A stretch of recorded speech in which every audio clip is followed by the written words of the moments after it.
세종시 보면요, 하락이 있다고 하더라도, 그리고 둔화가 된다고 하더라도 부동산 투자의 핵심 포인트는요, 지금 현재 세종시 보면요, 대한민국의 지자체들 중에서 연봉이 가장 높은 1위로 뽑혔어요. 결국은 일자리들이 좋다는 거거든요. 그러면은 이 본질을 본다면요, 사실상 우리가 뭐 지금의 하락에 대한 부분들이 있다고 하더라도 장기적인 관점에서 기다리는 투자를 할 수 있는 부분도 고민을 해보는 게 좋아요. 일생활권은 일자리랑 가깝고 추이를 장기적으로 본다고 하면은 도담동에 빅4가 있죠. 뭐 도렛마을 9단지, 10단지, 14단지, 15단지 뭐 이런 부분을 보면서 가격들의 흐름들을 좀 파악하면서 진입을 하는 게 좋고, 뭐 이생활권 같은 경우는 거기 학원가 형성이 되어 있잖아요. 학원가 형성이 돼 있어서 셉든마을 한 10단지, 11단지의 대장 아파트 단지나 요번에 이제 들어온 입주한 주상복합 아파트들 있잖아요. 그런 부분들의 움직임을 보면서 지역 주변으로 좀 흘러 들어갈 수 있게 하는 부분들을 좀 흐름을 좀 보는 것도 괜찮고, 삼생할 거는 강변뷰가 되게 중요해요. 강변부와 지하철 연계되는 거, 그런 햇들마을 6단지의 흐름을 보면서 주변을 좀 살펴보는 거, 뭐 이런 식으로 이제 대장 단지를 보면서 지역의 가치들을 좀 판단하면서 좀 바라보는 것도 되게 중요하다는 생각이 저는 많이 들어요. 그래서 첫 번째 우리가 부동산 투자의 핵심 포인트는요, 이런 세종시를 제가 일례로 드렸지만요, 하락이 있다고 하더라도, 그리고 둔화가 된다고 하더라도 투자금이 맞는다고 하면 장기적인 관점에서 쫓아가는 투자보다 사람들이 관심 없을 때 기다리는 투자를 하는 것도 고민해 봐야 돼요. 다만 여기는 전 투자 관점보다 실거주 관점이에요. 왜냐하면 여기 투자금하고 대비해 가지고 서울과 경기도권을 보면요, 여기보다 지금 조금 더 성장할 수 있는 부분들이 또 있거든요. 그런 데를 비교하면서 들어가는 게 좀 중요해요. 그래서 뭐 지금 세종시에 든 거는 실거주 목적으로 이제 말씀을 드렸고, 우리가 또 이제 부동산에서 이제 투자의 포인트로 좀 바라봐야 되는 게요, 수요층이 높은 곳에 좀 진입하는 게 필요해요. 아까 질문에서 생숙 얘기도 하고 이렇게 얘기를 했는데, 아파트입니다.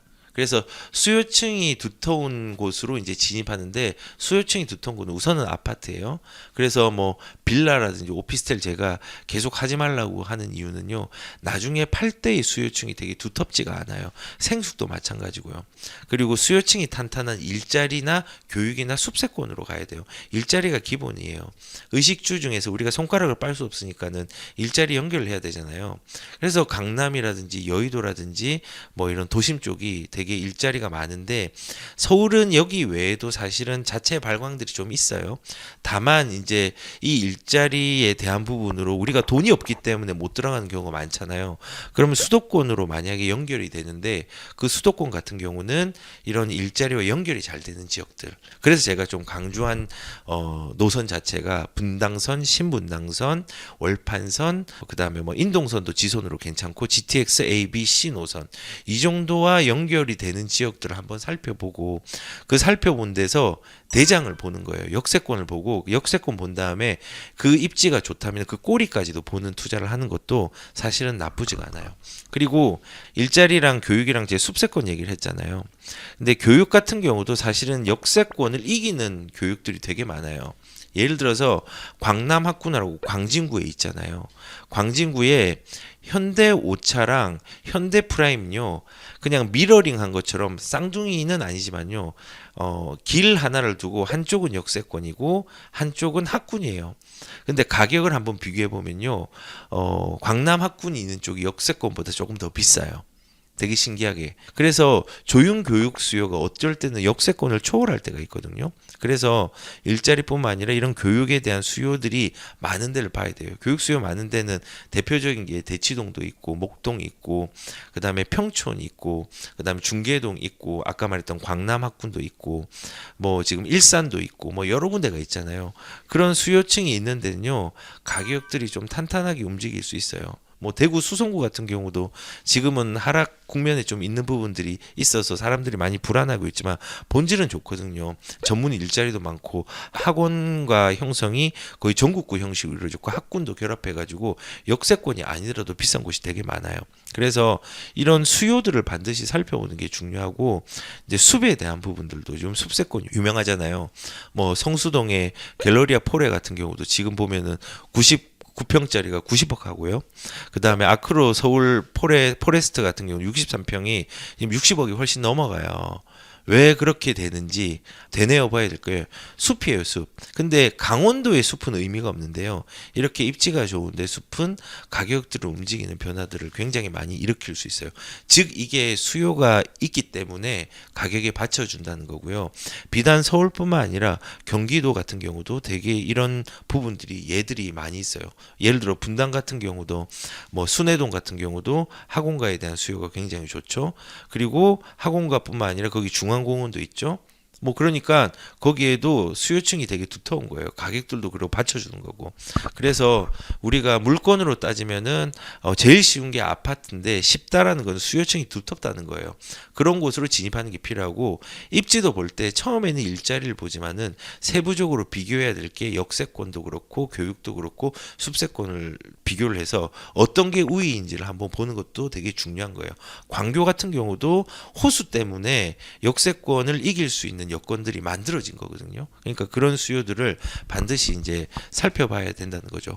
그리고 세 번째는 뭐 이제 입지가 제일 좋은데 압구정이라든지 이런 부분들이 부동산 포인트를 봐야 될 게 나와 상관없다 생각하지 마세요. 이런 입지들이 파동의 중심이기 때문에 그 움직임이 있다고 하면은 이거를 지표로 삼고 그거에 따라서 미래를 예측하는 게 되게 중요해요. 근데 지금 압구정도 그렇고 지금 현재 신고가들이 고가 주택의 형식대로 계속 일어나고 있잖아요. 그러면은 그 움직임이 나중에 그 파동이 어떤 식으로 갈지를 한번 고민해 보는 것도 저는 중요할 거라고 생각해요. 그리고 이제 투자에 접근의 어떤 포인트 같은 경우는요. 뭐 이제 2022년도를 좀 생각을 한다고 하면은 이렇게 생각하면 돼요. 입지는 진보하는데 2021년도에 하반기에 상대적으로 덜 올랐던 지역들을 주목하는 것도 필요해요. 다주택자는 좀 의미가 없겠지만요. 무주택자라면요.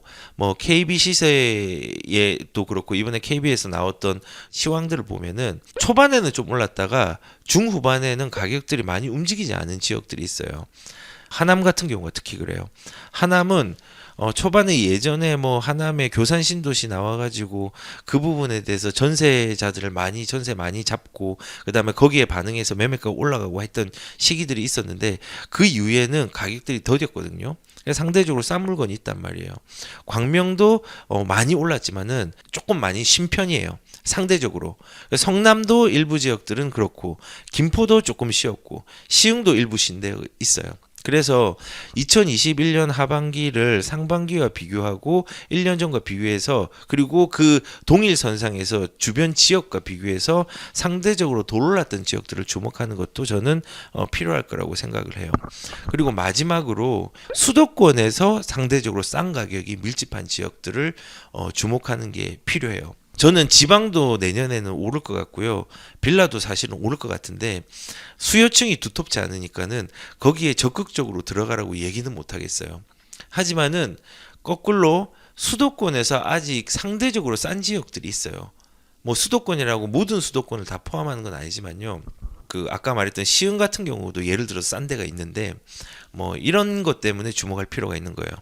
대출 규제가 DSR 적용을 하면요. 내가 사용할 수 있는 돈이 줄어들잖아요.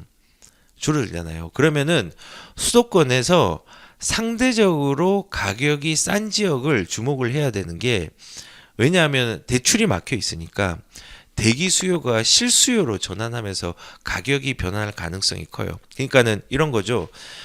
대출이 DSR이 적용이 되면은 내가 원래는 대출을 한 3억 할 수 있는 거를 이제 1억밖에 못 해요. 예를 들어서 1억 5천밖에 못 한단 말이에요. 근데 지금 내가 집을 사려고 하니까는 1억 5천 플러스 현금이 한 4, 5억이 더 필요해요. 4, 5억이. 근데 4, 5억이 없어요. 3억이 밖에 없어요. 그러면 그 3억이랑 내 대출이랑 합쳐가지고 저가로 접근할 수밖에 없겠죠. 옛날에 대출이 많이 되었으면은 8억짜리를 접근할 수 있는 거를 지금은 6억짜리, 5억짜리, 4억짜리밖에 접근을 못할 수밖에 없어요. 그리고 7월이 되면 더 심각해져요. 그러면은 지금 수도권은 그래도 수요층이 되게 두텁기 때문에 아직까지도 싼 지역들이 있어요. 그런 데가 나중에는 가격들이 움직일 가능성이 저는 2022년은 좀 크다고 봐요. 그러니까는 실내로 곰곰이 생각해 보면요. 세종시가 열심히 올랐어요. 올랐는데 얘가 잠잠해졌어요. 그리고 하남시가 열심히 올랐는데 잠잠했어요. 근데 잠잠한 데가 있는 반면에 다른 데 가격들은 또 올랐어요. 그래서 그 가격들을 보면은 대부분 쌌던 것들이 되게 많이 올랐어요. 수도권도 오산이 되게 많이 올랐잖아요. 되게 쌌는데 가격이 많이 올랐어요. 근데 내년도 이런 양상들이 조금 이어질 것 같고, 이게 지방이나 뭐 빌라까지도 퍼질 수 있는데, 저는 거기는 수요층이 많이 붙지 않기 때문에 조심스럽다고 얘기를 하고, 그렇게 수도권의 약간의 외곽이면서도 서울의 생활권인 지역 중에서 저가 물건이 있어요. 이 저가 물건도 올해의 시장하고 비슷하게 움직일 가능성이 있어요.